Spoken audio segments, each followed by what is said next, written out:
Hello, everyone. Today we have Scott Weaver with Genmega. If you have not met Scott, you're not in the ATM business yet. And Scott, I've known Scott for a while. We have visited facilities. He has given us a tour with my family, and we probably have shared some meals and tried some drinks. So, Scott, tell us something about yourself. Oh man, Franco, thank you for the very kind introduction. I definitely appreciate that. I've been at Genmega going on 13 years now. So that seems like forever for me. I'm 40 years old, so that's over a quarter of my life on this planet. So been at Genmega for a very long time.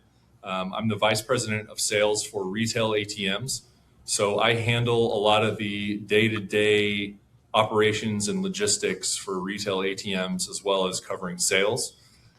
So yeah, wear a lot of hats here at Genmega, and I just want to say, man, I really appreciate you having me on your podcast. It's definitely an honor. So yeah, looking forward to the conversation, and hopefully looking forward to seeing you at NAC as well, and we can There you go. grab Thank another you for your beverage for time, sure. man. I'm sure everybody will appreciate your information here. Let's start here with Genmega has been around for a long time in the ATM space. What do you think operators sometimes misunderstand about the relationship between the manufacturer, distributor, and the ATM owners? What do I think they misunderstand about the relationship? Yes. I think oftentimes they misunderstand the fact that you can reach out to us directly. We do come to the market with open arms, so we want to work with ATM owners, operators, distributors alike. So if you buy a machine from PAI or Next ATM, we still want to treat you like you bought it directly from us. So if there is an issue, if you guys have questions, we do have a tech support department, although the distributors do a wonderful job of handling customers and answering questions, and they have their own tech support departments as well. But if there ever is an issue, if there's something that customers need help with, or the product ideas, whatever it may be, we really do want to partner with them, with the market and with customers to create new products and to work with customers to solve issues. Good to know. When someone buys their first ATM with Genmega, what should they know before that machine even ships? Yeah, absolutely. So if you buy your first Genmega ATM and you're new to the industry or just new to Genmega, the first thing I would do is play a little CYA, and that's just to be aware of our shipping damage policy.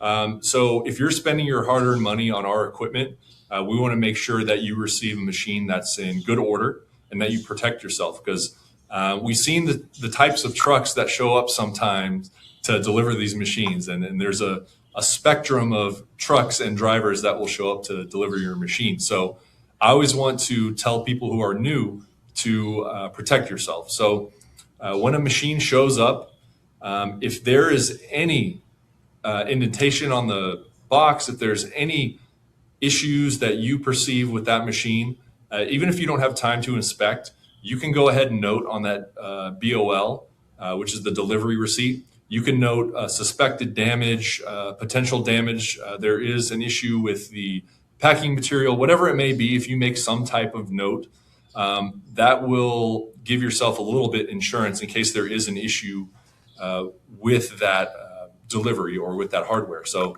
when a machine's delivered, we want to make sure that if there is an issue, we can quickly give you a replacement machine. So noting that BOL and submitting the claim within 7 calendar days is very critical. And even if you don't have time to inspect, because I understand that, let's say you're getting 3 or 4 machines, you might not have time to sit there and unbox every machine, take off the plastic, thoroughly inspect the machine. If you think there may be internal damage, just go ahead and mark that on the BOL just to be safe. So that way, when you unbox it, if there's a crack in the bezel or some type of little nick or some type of little mark, you can submit a claim and we can get that covered. Because if that receipt is signed and says in good working order, the shipping company will deny our claim on the spot. And those situations are horrible. I hate them because it puts everybody in a tough position. And I don't know if many people know this about Genmega, is we do kind of run a very tight ship over here. We're a very lean organization. I think you saw this when you came by our facility.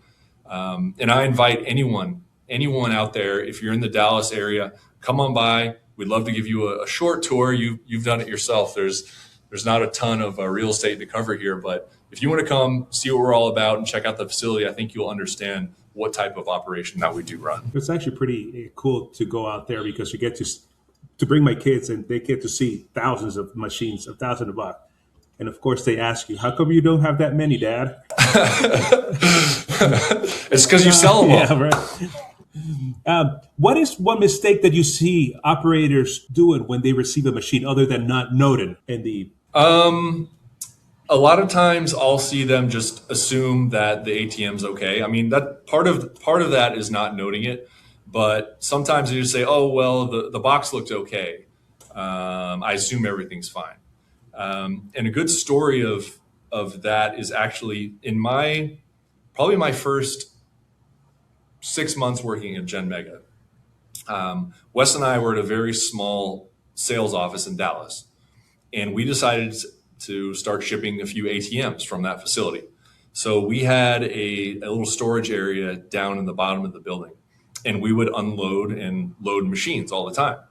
So a lot of times these machines have a lift gate that go up and down to deliver the machine. So we were unloading a truck one time, and it was my first, I was very new to the industry and didn't exactly know what I was doing. And we were unloading a machine, and I was on the lift gate with an ATM.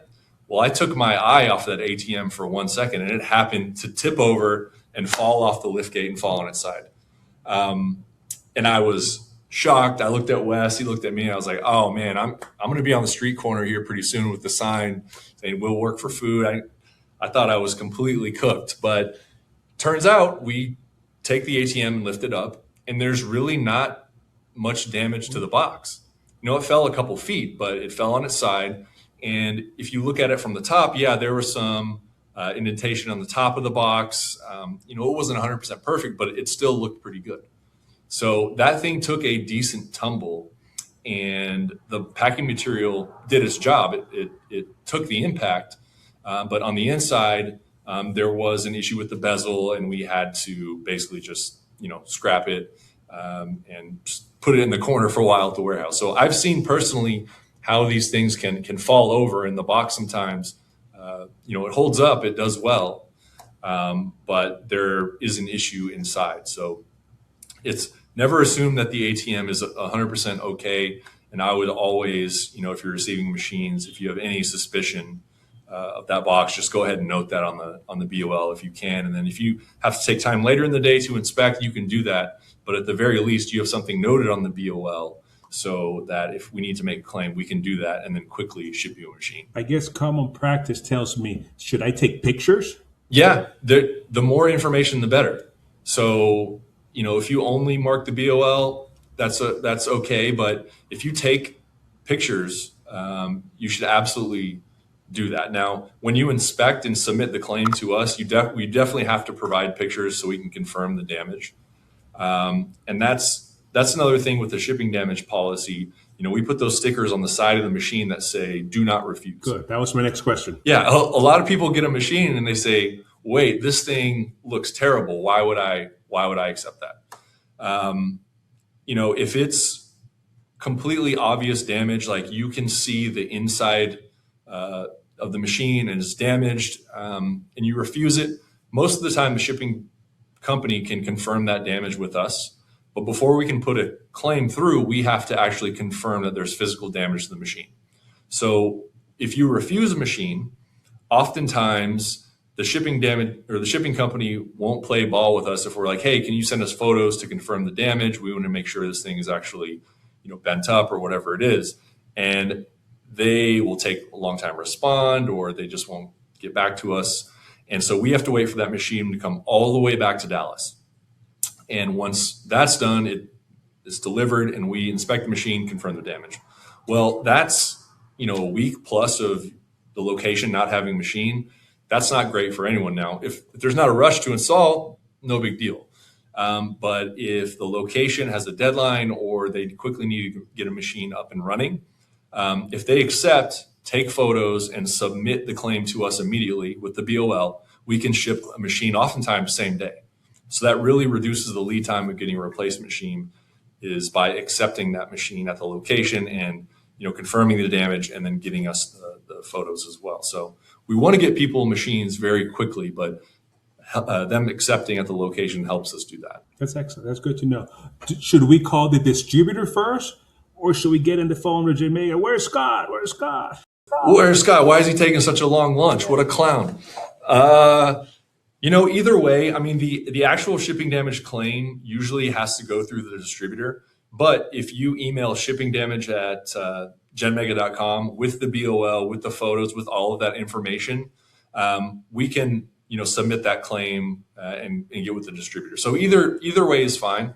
Most of the time, the distributors take care of it for us because they want to be aware of it, because they're going to see that replacement order go in, and they want to be aware on the accounting side of all that paperwork. But if it's a time-sensitive issue and you really need to get a machine, give us a call, shoot us an email, and let us know, and we'll do our best to prioritize that and get that machine out quickly for you. That's good to know. What is the difference between a freight damage and a warranty issue? A freight damage would be something that happens in transit, and a warranty issue would be a product defect. So something that's wrong with the machine, whether that be a keypad, card reader, a lock issue, something like that. That's something that's an issue from the manufacturing facility, whereas a shipping damage issue would be something that happens while the machine's in transit. So it wasn't strapped down while the truck driver was driving. That thing was just bouncing around the back of the truck all day. That's not something that is caused by Genmega. So that's why we have our policy. But if it's a issue, a defect with the actual hardware, that's where a warranty would be filed, so we can replace that. And as of right now, what is the warranties that Genmega has? The warranty right now on new machines is 2 years. So it's 2 years from the ship date. So that's why oftentimes customers don't order 5 or 10 at a time and place them as they can, because if a machine's sitting there for 6 months in their garage or their storage facility, then you're losing your warranty time there. So that's why the drop shipping works so great. And when a customer places a machine, they can order it, we can ship it out quickly, and then they get 2 years from the actual ship date. That's good to know, because when I got started, I think it was 12 months. Yeah. Then 18 months.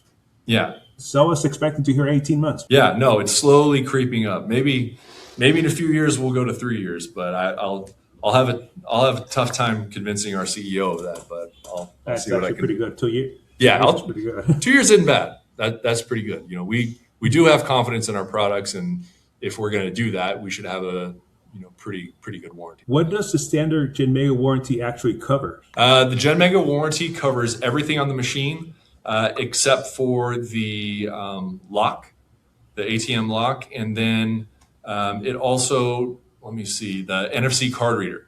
So there's been some misconceptions out there that if we install an NFC card reader on the machine, that it would be covered on the 2-year warranty.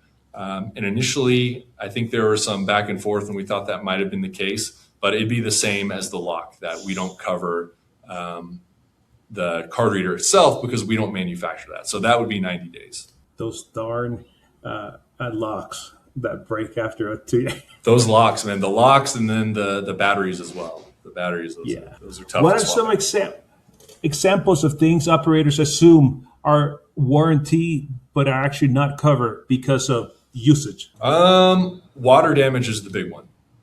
Water damage is the big one that happens when customers will send in a keypad or power supply, something like that, and we find that there's water damage. We wouldn't cover that under warranty.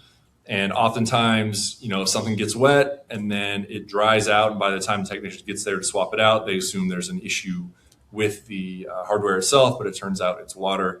We see a lot of those, especially on keypads, because there is a water sensor inside of the keypad itself, and so we can tell if it's been exposed. So if I am very smart and I put my G2500 outdoor, they're not meant for that. They're not meant for that. Now, You can put them in an enclosure or something like that, and we see that they do well there. But yeah, if they're exposed to direct rainfall, anytime you combine electronics with water, there's bound to be an issue. And I guess the same process is for warranty. Contact the distributor first or go to you guys? Uh, Ideally, you would contact the distributor. Now, I know there's some people out there that have relationships with us from the past, and if they have direct accounts, stuff like that, technically they could do it through their account. But oftentimes, with our warranty policy, it's a lot faster to go through the distributor, just because the distributors oftentimes have, someone like PAI or Cardtronics NCR. They have these massive, not massive, but larger credit limits.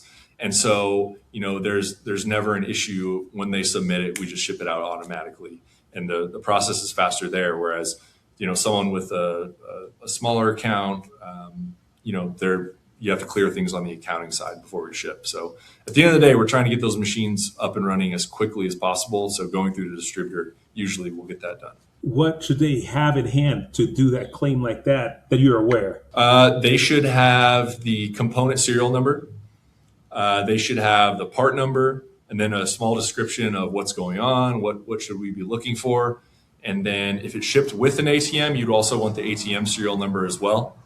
And then you'd want the shipping address, and then also important, the name and contact info for delivery, in case if there is an issue or the package gets misrouted or something, they can have a number to reference if they need to reach out to the customer.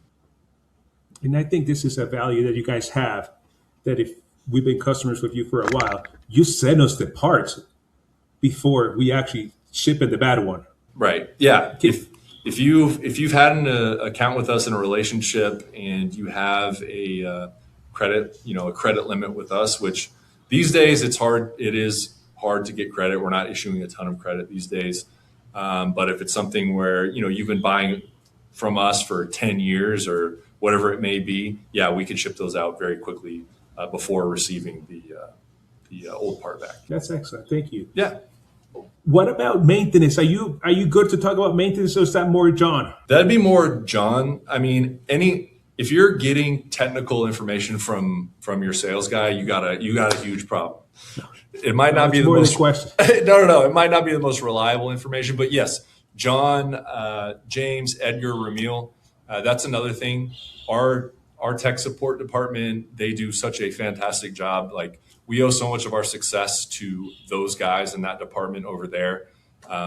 They really make us look good. So yeah, we welcome your questions. And if you have questions about maintenance or any issues you might have, definitely give us a call, or you can email support@genmega.com. That'll tag the entire team. We're more than happy to work with you and answer any questions you might have. So yeah, I'll defer to support on that one for sure. I guess my question will become, we get the question, can this machine be exposed to sunlight 8 hours a day? Or what do you recommend? This is going to be in the coastal area where there's a lot of humidity. What do you recommend? That kind of stuff. Yeah, I think tech support will have some tips and tricks there. But yeah, again, these machines, it's metal and it's plastic. And so being exposed to the elements definitely, can make its mark on these machines. But, you'll see a old T4000 that's been in a brick wall for years and years and years, and it looks all warped. It might not look great, but it's still hammering out transactions. So, at some point, yeah, you could probably swap out some of those, cosmetic components. But for the most part, internally, the machines will work very well. If you get the phone call today after somebody listens to this podcast, what advice will you give them? They don't even know about the industry, but they've been watching this or they've been watching other stuff, and they're like, I want to get into business. Yeah, for sure. I would say everybody starts with one machine. I've talked to so many different people that just started with one machine or two machines, and now they've got 10. Now they've got 20 after years and years and years of building their business. So I think there's a future in it. And I think even though a lot of people question, the future of the ATM industry and is the overall pie shrinking, there's been a lot of consolidation out there in this industry, but I still think if you can if you have relationships, if you can secure locations and you want to start out small, I think there's a lot of merit in that. And I think it's a good investment. Over the years, like I said, I've seen guys start small and now they have a decent sized fleet. And so I would encourage them. I would encourage them to reach out. I would also encourage them to check out the ATM Business Startups, group on Facebook. I know you're a part of this, and this might even get posted in there, but what a fantastic resource for people who are just getting started, and then people who also have a fleet of ATMs just for networking and bouncing things off each other. Everybody in there is so helpful. So I always tell people who are attending trade shows for the first time, or if they call in and just want to know about retail ATMs, what a fantastic resource. Because there's so much to learn out there, and everybody in there is so helpful. So I give them full endorsement. And hey, it's great to continue to see that group grow. Would you recommend a new buyer buying a new machine or an old existing machine? That's a very good question. So it's just going to depend. I see a lot of used equipment out there that's getting sold, $400 or $500 under what they could get it, out there from a distributor.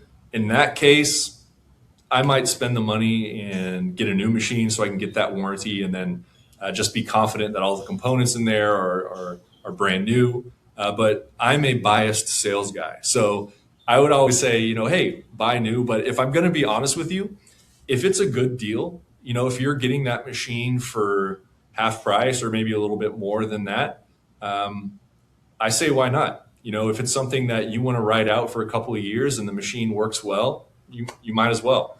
If it's from someone you trust and you feel that it's a good deal, I don't think there's anything wrong with buying used equipment, because I know there's a lot of used equipment out there.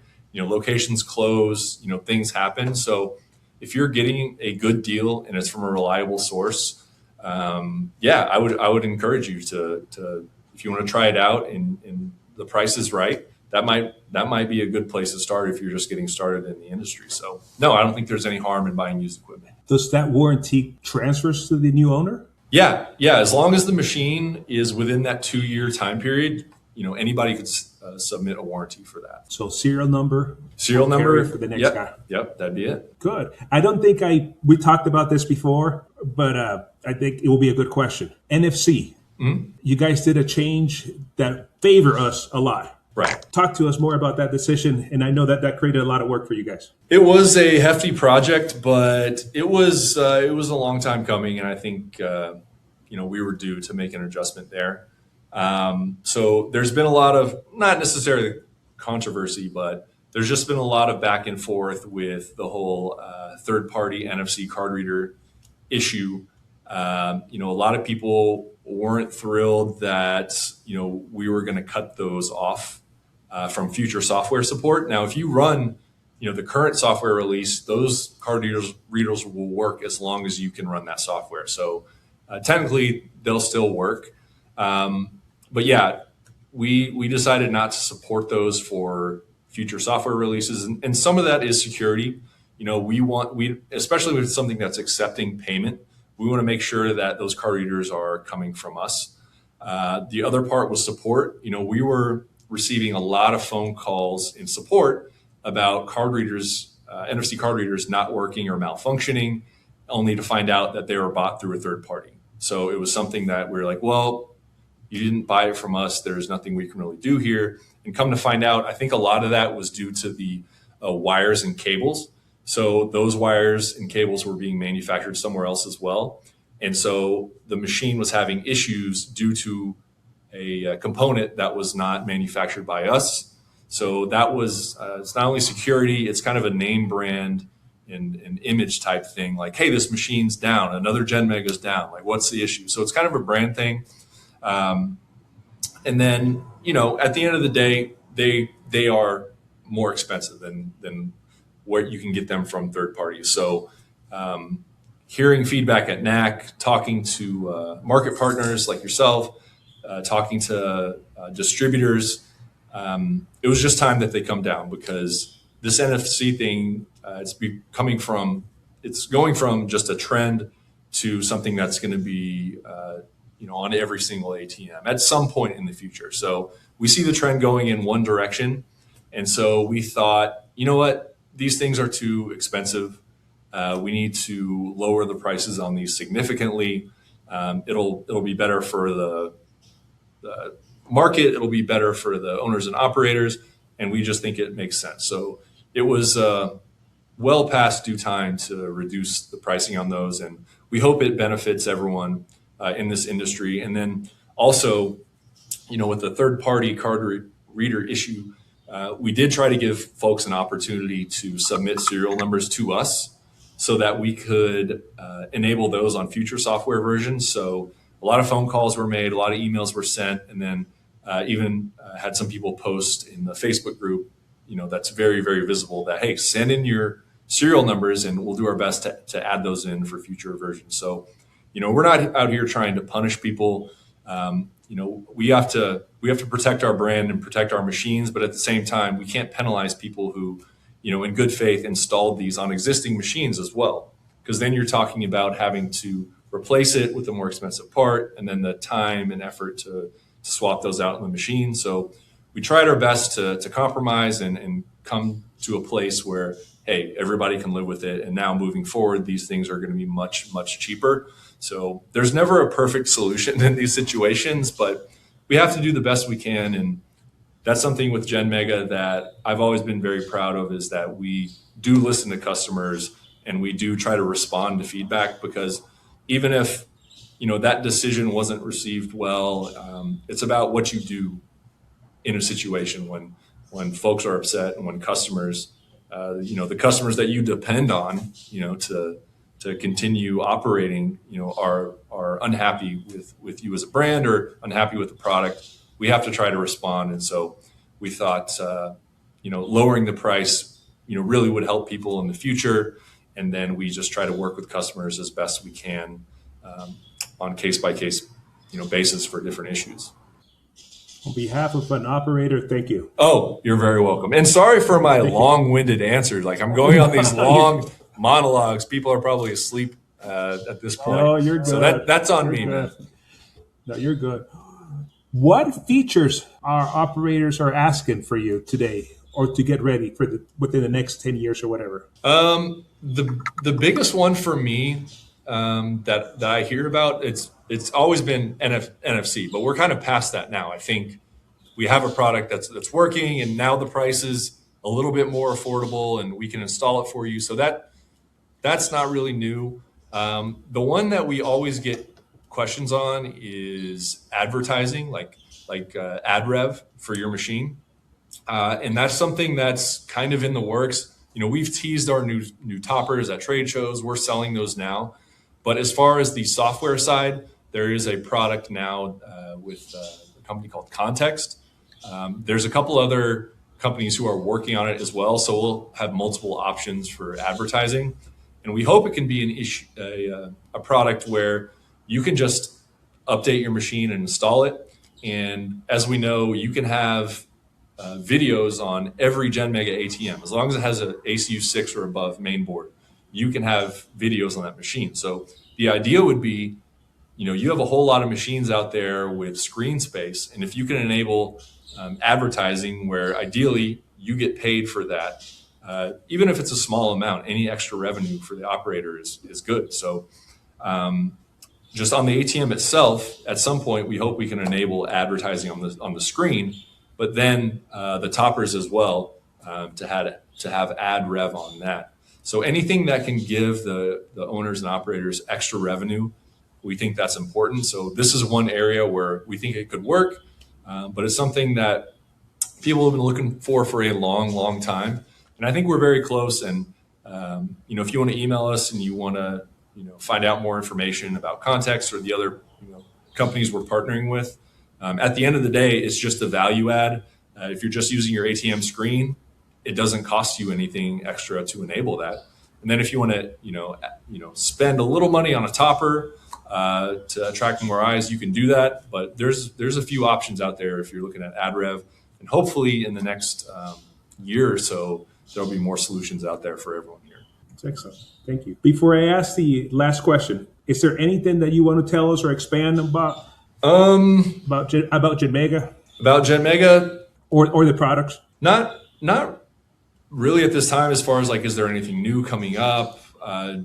New product promotions? Not really. Just that I guess the message with Genmega is, we're not trying to reinvent the wheel. We want to stay solid. We want to stay consistent. We want to deliver products that work. And like any manufacturer, we're definitely not perfect, but it's about, if there is an issue, how are you going to respond? What are you going to do? And so we want to be different in that we want to listen to you. And like, I have to go up at these shows and give these speeches and put everyone to sleep there as well. But if I'm going to do that and talk to customers about how we care and how we stand by our products, well, we have to react, when we hear from the market. So that was one of the things with NFCs. Like, that was a direct response to the market. So just, hey, we have open arms. We love everyone, no matter what manufacturer you buy from. It doesn't matter. Like, I know the family thing is kind of cliche, but we all see each other at these trade shows, and I really do love this industry. I know Wes, lives and breathes retail ATM industry, and you've met CK as well. I really would tip my cap to those guys on how much they've done to build this brand, and I'm just kind of riding their coattails at this point. But I want to a great job. Thank you. I really do look up to the job that they've done, and I'd like to operate the same way. So if you're curious about Genmega, if you're in Dallas and you want to come by our facility, I'm more than happy to show you around. I mean, you've seen it, and it was awesome to have your family there. So if anyone wants to bring their kids and they want to climb on some ATMs and check it out, they can certainly do that. They can check out the wall of noodles in our break room as well. There you go. So yeah, we're here with open arms, and if people have questions or anything they want to know, they can certainly come by. And then lastly, it's like, just to harp on this again, I've been here at Genmega for 13 years. It's so long, but I'd like to be here for another 13. So these relationships, working with people, meeting you and getting to know you has been awesome over the years. So these are the things that actually matter. So, if there's an issue, reach out. We're happy to help, and we're going to do the best we can if you're in a certain situation. And certainly, I want to tip our cap to CK, our CEO. He always compromises. I'll give him that. He's always willing to help out if he can. So, another long answer there for you, but I'm doing the best I can. You actually answered the last question that I had. Future of cash. You said that you want to keep working there. It makes me believe that you believe the future of cash is still here. I do believe. I've been at Genmega for so long that it's like, hey, I'm putting all my eggs in the retail ATM basket here. Like, this has to go on another, 15, 20 years, whatever it may be. And Wes does the same thing. He's like, I got to put my kids through college, man. Like, I'm in this for the long haul. So yeah, I do believe now there's going to be changes. Of course, there's a lot of consolidation. There's companies buying other companies. There's, distributors merging with other distributors. There's going to be change for sure. But at the end of the day, people need cash. And those $20 bills will have to go everywhere. That's right. They need cash, and they need it to be convenient. So, we're delivering that, not just the manufacturer, but everyone in this industry is we're providing a service, to consumers out there. We're giving them access to their own cash. So we're going to continue to do that. And I do believe in the future. Now, like I said, there will be changes, but I think we'll be able to weather any storms that come by. And again, everybody in this industry works together. Everyone has each other's back for the most part. So I hopefully, we'll see that to continue. And other than that, man, that's my rambling and ranting and raving for the day. No, you got it. If somebody wants to get a hold of you or Genmega, how do we get a hold of you? Okay, a couple of different ways. If it's a support issue, they can email support@genmega.com, or the phone number there is 510-344-6344. If they want to get a hold of myself or sales, it's sales@genmega, SALES. at genmega.com, or I'm at extension 203. They can call me up. The sales line does get a bit hectic. There's a lot of calls coming through there. So oftentimes people will leave a voicemail and I'll call them back. But if they email sales@genmega.com, we are very quick to respond there. And I can get you a note back or give you a call as well. But yeah, like we said, we're trying to be open and accessible. And if customers have questions or need to contact us, they certainly can. Scott, thank you very much. Oh, of course, Franco, man. It's an honor to be on the podcast. Maybe down the line we could do it again when we have some other stuff to talk about. But yeah, man, hope to see you at NAC. Very, very excited that it seems like it's a long way off, but it's going to be here before we know it. It just happens around the corner. Yeah, it's crazy. Thank you. All right. Thank you very much. Have a great day.